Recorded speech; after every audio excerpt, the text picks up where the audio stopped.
Bulb invent చేసింది ఎవరు అని అడిగితే మీ సమాధానం ఏంటి? Thomas Alva Edison. అది కరెక్టే. బట్ బల్బ్ ఇన్వెంట్ చేయాలనే ఆలోచన ఎడిసన్‌ది కాదన్న విషయం మీకు తెలుసా? అంటే యెస్. అవును. ఎడిసన్ కన్నా ముందే Humphry Davy, Warren and Joseph Swan అనే కొంతమంది వ్యక్తులు బల్బ్ ని ఇన్వెంట్ చేశారు. బట్ వాళ్ళు ఇన్వెంట్ చేసిన బల్బ్స్ కొద్ది క్షణాల్లోనే బర్న్ అవుట్ అయ్యేవి. పైగా వాటి కాస్ట్ కూడా చాలా ఎక్కువగా ఉండేది. నార్మల్ గా మన ఇళ్లలో యూస్ చేసుకోవడానికి కూడా పనికొచ్చేవి కాదు. ఇలా కొనసాగుతుండగా ఇయర్ 1878-79 మధ్యలో ఎడిసన్ ఒక బల్బ్ తయారు చేయాలని అనుకున్నాడు. అది కూడా తక్కువ కాస్ట్ ఉండాలి, ఎక్కువ షెల్ఫ్ లైఫ్ రావాలి, అలాగే ఎవ్వరికి ఎలాంటి ప్రమాదం జరగకూడదు అనుకున్నాడు. బల్బు వెలగడానికి కావాల్సిన ముఖ్యమైన వస్తువు బల్బులో ఉండే ఈ థిన్ ఫిలమెంట్. ఎడిసన్ అతని టీమ్ తో కలిసి మెంలో పార్క్ అనే ప్లేస్ లో ఈ ఫిలమెంట్ కోసం థౌజండ్స్ ఆఫ్ మెటీరియల్స్ ను టెస్ట్ చేశాడు. ప్లాటినం మెటల్ ను ఫిలమెంట్ లాగా యూస్ చేసినప్పుడు అది వర్క్ అయింది. బట్ దాని కాస్ట్ చాలా ఎక్స్పెన్సివ్ గా ఉండింది. ఇలా మరెన్నో ఎక్స్పెరిమెంట్స్ చేశాక ఫైనల్ గా కార్బనైజ్డ్ బ్యాంబూ తో చేసిన ఫిలమెంట్ మంచి సక్సెస్ ని ఇచ్చింది. 1879 అక్టోబర్ లో ఎడిసన్ ఇన్వెంట్ చేసిన బల్బ్ కంటిన్యూస్ గా 13 అవర్స్ పాటు వెలిగింది. అందులో ఇంకొన్ని మార్పులు చేసి కంటిన్యూస్ గా 600 అవర్స్ వెలిగేలా చేశారు. ఈ బల్బ్ నార్మల్ గా ఇళ్లలో యూస్ చేసుకోవడానికి సేఫ్ అని కూడా చెప్పారు. అతని ఇన్వెన్షన్ కి 1880లో పేటెంట్ రైట్ ని కూడా తీసుకున్నాడు. ఇది ఇలా ఉండగా 1878 లో అంటే ఎడిసన్ బల్బ్ ఇన్వెంట్ చేస్తున్న టైంలోనే జోసెఫ్ స్వాన్ అనే ఒక బ్రిటిష్ ఫిజిస్ట్ బల్బ్ ఇన్వెన్షన్ పై వర్క్ చేస్తున్నాడు. అతను కార్బన్ ఫిలమెంట్ ను డైరెక్ట్ గా యూస్ చేయడం వల్ల అది తొందరగా బర్న్అవుట్ అయ్యేది. బట్ ఎడిసన్ మాత్రం థౌజండ్స్ ఆఫ్ టెస్ట్ చేసి ఎక్కువ షెల్ఫ్ లైఫ్ ఉండే సేఫ్ బల్బ్ ని ఇన్వెంట్ చేశాడు. వెతకాలి, వెతుకు వెతుకు, వెతికితే దొరకందంటూ ఏం లేదు. జోసెఫ్ ఇన్వెన్షన్ పెద్దగా వర్క్ అవ్వనప్పటికీ అతను ఇంగ్లాండ్ లో తన బల్బ్ ఇన్వెన్షన్ కి పేటెంట్ అప్లై చేశాడు. ఎడిసన్ కూడా అతని బల్బ్ ఇన్వెన్షన్ కి గాను USA లో పేటెంట్ అప్లై చేశాడు. ఎడిసన్ తాను ఇన్వెంట్ చేసిన బల్బ్స్ ని బ్రిటన్ లో అమ్మాలనుకున్నాడు. బట్ జోసెఫ్ తన బల్బ్స్ ని ఎడిసన్ కాపీ చేశాడని కేసు ఫైల్ చేశాడు. ఇలా బల్బ్ నాదంటే నాది అని కొట్లాడే బదులు 1883లో ఎడిసన్ మరియు స్వాన్ ఒక ఒప్పందానికి వచ్చారు. ఇద్దరు చేతులు కలిపి ఇంగ్లాండ్ లో ఎడిస్వాన్ అనే బల్బ్స్ మ్యానుఫ్యాక్చర్ చేసే కంపెనీని స్టార్ట్ చేశారు. ఇలా హిస్టరీలో ఎడిసన్ మెయిన్ ఇన్వెంటర్ గా మరియు జోసెఫ్ స్వాన్ ఒక కో ఇన్వెంటర్ గా మిగిలిపోయారు. ఇప్పటి వరకు తెలుసుకున్న ఈ ఇన్వెన్షన్ లో ఎడిసన్ పై మీ ఒపీనియన్ ఏంటో కామెంట్ చేయండి. వెయిట్ స్టోరీ ఇంకా అయిపోలేదు. అసలు కథ ఇప్పుడే మొదలైంది. బల్బ్ కనిపెడితే సరిపోతుందా? అది వెలగడానికి పవర్ సోర్స్ కూడా కావాలి కదా. అంటే యెస్. అవును.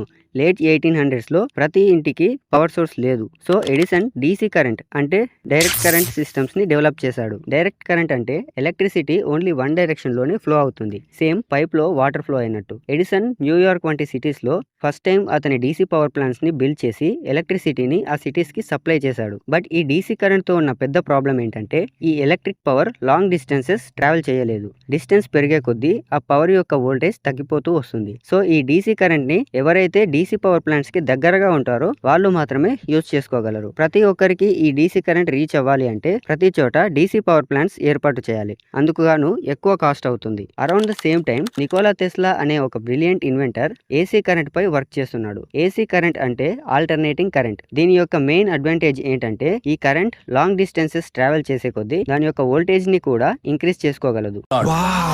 అలాగే హోమ్ యూస్ కి వచ్చేసరికి వోల్టేజ్ రెడ్యూస్ అయ్యి సేఫ్ వోల్టేజ్ కి కన్వర్ట్ అవ్వగలదు. ఇతని ఇన్వెన్షన్ కి గాను జార్జ్ వెస్టింగ్హౌస్ అనే ఒక బిజినెస్ మ్యాన్ కూడా సపోర్ట్ చేశాడు. But Tesla AC current system Edison కి అస్సలు నచ్చలేదు. ఎందుకంటే ఇతని AC కరెంట్ వల్ల ఎడిసన్ DC కరెంట్ బిజినెస్ దెబ్బతింటుంది కాబట్టి. అందుకు గాను ఎడిసన్ ఈ AC కరెంట్ సేఫ్ కాదు, ఇది మనుషులకి చాలా ప్రమాదం అని ప్రూవ్ చేయాలనుకున్నాడు. అందుకోసం కొన్ని పబ్లిక్ డెమోన్స్ట్రేషన్స్ ను ఏర్పాటు చేసి అందులో కొన్ని అనిమల్స్ ని హై వోల్టేజ్ AC కరెంట్ ఇచ్చి చంపేశాడు. లైవ్ లో అది చూపిస్తూ మనుషులకి ఈ AC కరెంట్ చాలా ప్రమాదం, ఎవరు దీన్ని ఎంకరేజ్ చేయకండి అని ప్రజలను భయపెట్టాడు. టెస్లా కూడా తగ్గేదేలే అని ఎడిసన్ చెప్పింది చూపించింది మొత్తం అబద్ధమని ప్రూవ్ చేయాలనుకున్నాడు. సో టెస్లా కొన్ని లైవ్ డెమోన్స్ట్రేషన్స్ లో బల్బ్స్ ని అతని హ్యాండ్స్ లో పట్టుకొని లో వోల్టేజ్ AC కరెంట్ ని కరెక్ట్ ఫ్రీక్వెన్సీస్ లో అతని బాడీలోకి పంపించుకున్నాడు. ఆ కరెంట్ అతని బాడీ నుండి ట్రావెల్ చేసి అతని చేతిలో ఉన్న బల్బ్స్ ని వెలిగేలా చేసింది వితౌట్ ఎనీ వైర్ కనెక్షన్స్. అది కూడా అతనికి ఎలాంటి ప్రమాదం జరగకుండా. అది చూసిన జనం షాక్ అయ్యారు. టెస్లా ప్రజలందరికీ ఒకటే చెప్పాడు, AC కరెంట్ ని సేఫ్ వోల్టేజ్ లో సేఫ్ ఫ్రీక్వెన్సీస్ లో యూస్ చేసుకుంటే మనుషులకు గాని జంతువులకి గాని ఎలాంటి ప్రమాదం ఉండదు అని. ప్రజల్లో ఒక కాన్ఫిడెన్స్ వచ్చింది. ఎడిసన్ చెప్పినట్టుగా AC కరెంట్ అంత డేంజర్ ఏం కాదు అని. ఫైనల్ గా టెస్లా